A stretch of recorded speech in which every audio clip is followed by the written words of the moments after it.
Alrighty. Hello everyone. I hope that you're all doing well. My name is Adam Suter and I'm the proud creator of North Shore Adventures, a short film that follows me on a 5-day excursion through the northern woods of Minnesota. This film also includes many tips and trips for camping, especially if you are backpack camping, as well as some very hidden spots that are not very open to the general population. I hope that you'll follow me along and enjoy this film. Thank you. During this clip, you can see the Thompson Dam on the left-hand side, and on the right-hand side, you can see the St. Louis River. You see both of these landmarks right as you enter Jay Cook State Park, which is where we were supposed to stay. Unfortunately, our campsite reservation didn't go through at Jay Cook, so we ended up going to spruce camping at Red Rock Valley, which is what you're seeing now. So right now I'm down in Red Rock Valley. Our campsite is right up there.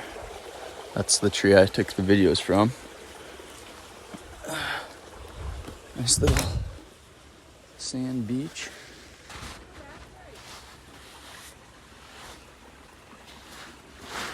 I think here's where the name comes from. Look how clear this water is.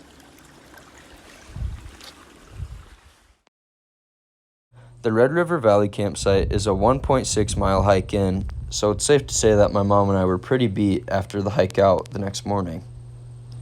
Here's where you will be officially introduced to my beautiful mother, Christine, and she will tell you more about our day following leaving the campground.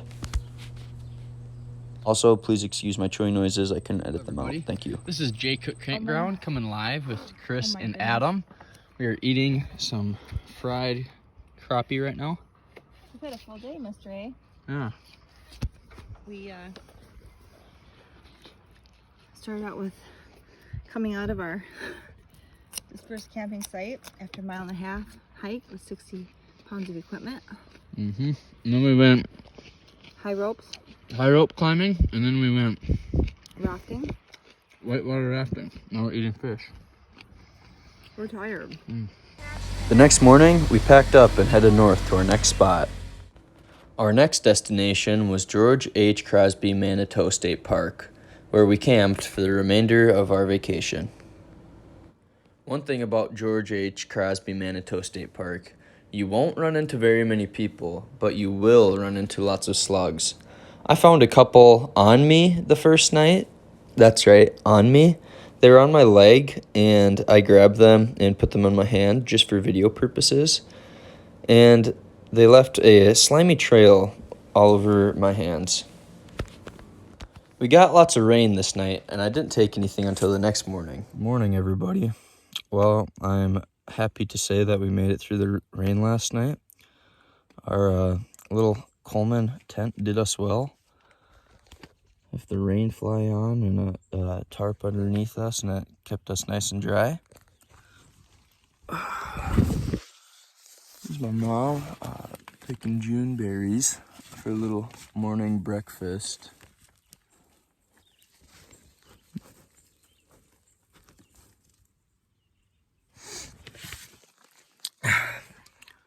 But we are going to have a little Juneberry breakfast and make our hike back down to the car. And then from there, we're going to be doing some hiking and biking today. Keep you updated. So these little guys here that kind of look like blueberries are actually service berries, better known as June berries.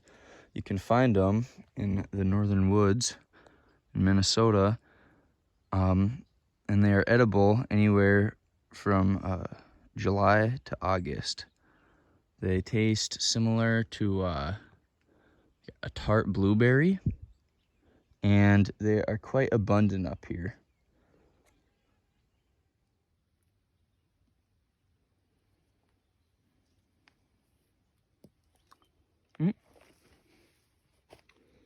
Dropped one. That's good. Well, the campsite is tidied up and we are ready to go.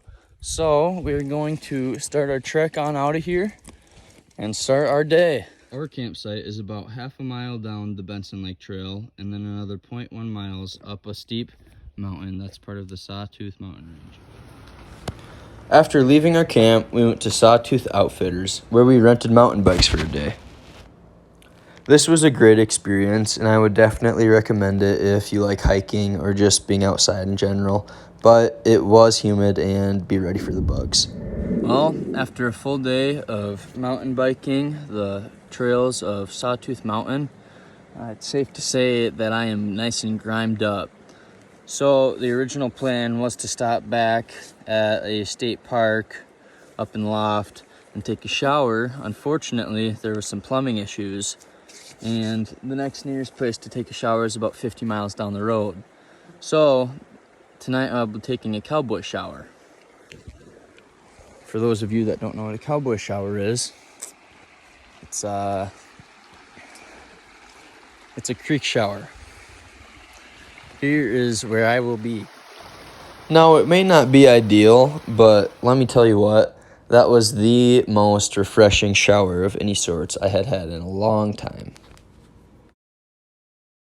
We made it back to the trail heading of our campsite here at Benson Lake after our cowboy shower. Now we are just freshening up before we make our way back up to our campsite. I had a very interesting experience while I was taking my cowboy shower, and I would like to document it. So I'm taking my cowboy shower and I'm scrubbing away. Scrub. And from behind me off in the distance on the road, because I'm down here and the road is up here and there's a bridge that goes over the stream. Now keep in mind, I am in this little stream, scrubbing off. Now this car comes and I see two faces and they look at me and I look at them and we make eye contact. Now, mind you, I'm naked, and I imagine that the view that they got of me in about the 2 seconds that we made eye contact was something like this, without me being clothed. Now, don't get too fluttered over that beautiful, but that's not where it ends, okay? No, that's not where the story ends. Keep in mind, we're on a logging road, probably 15 miles from the nearest town, so there's not a whole lot of people out here. Anyways, van flies by, and then they fly back. In reverse, they fly back. I mean, Terry put it in reverse. And then I see a phone go up. I don't believe this is happening. I'm still scrubbing, and I don't even have, I'm like a deer in headlights. I don't have time to react. So I'm like scrubbing, and these people go, ching, ching, flashing everything, right? Just, I don't know if the flash was on. And by the time that they took the picture and sped off, my brain, like a fax machine, was just kind of, the fact that someone has a picture of me, in my birthday suit, scrubbing away in a little creek in northern Minnesota, and that's just something that I'm gonna need to live with now, and I'm okay with that. I just thought I'd share. Thanks for listening. That night, we decided to have supper right alongside Lake Benson instead of going all the way back up to our campsite. After a long day of activity, we were getting a little impatient for a meal, so instead of using a bonfire like we had planned, we decided to use our little portable stove. This thing's quite handy when you're camping because you can get something boiling in about 2 minutes. Tonight, we had Progresso Southwest style black bean with some tortilla chips, some salsa, and some cheese. We're back up at the campsite now. Just about to hit the hay, having a little bonfire before we go to bed. These are our bare All right, everybody, so these are our bear precaution methods. We don't have a bear pole, so the method is to take your cooler with whatever food you may have in it. In our case, it's last night's chicken, which smells pretty good to me, so I can't imagine how it smells to a bear, and to hang it up as far as you possibly can. Now, I'm going to be using this pine tree here because it has kind of pegs that are just old cut off branches that I can use to get up there. I will now begin.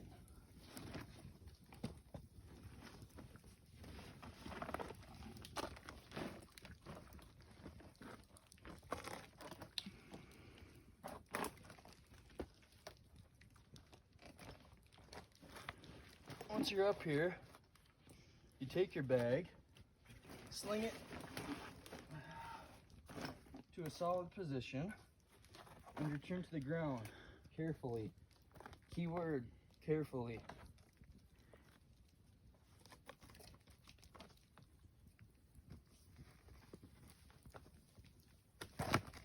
Keyword, carefully.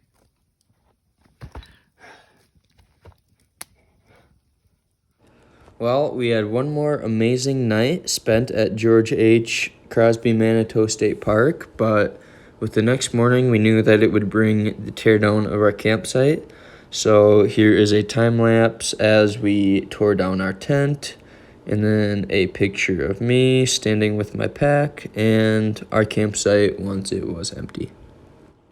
Then it was time to say our final goodbyes to the state park, and as we're taking a picture, a little wasp actually photobombed us. Then, on our way back home, we decided to stop at Palisade Head, a massive cliff face that overlooks Lake Superior's blue waters. After admiring Lake Superior's glacial waters for some time, I couldn't help myself but to watch anymore. So, we decided to go down to a beach and do a little bit of messing around. And by beach, I don't mean sandy beach. I pretty much just mean rocky shoreline. Another thing I'd like to note is that this video does not do these waves any justice. I know that by just viewing, you can't really tell, but in person, those are 6 foot plus high waves. I tried to outrun this wave. As you can see, I failed. Our last stop was Tom's Logging Cabin, a fun spot to stop and a very cool tourist attraction where you can buy all sorts of little trinkets. After another day full of adventure, the drive home was a long, quiet, and peaceful one. And this will bring us to our conclusion. Thank you for watching North Shore Adventures.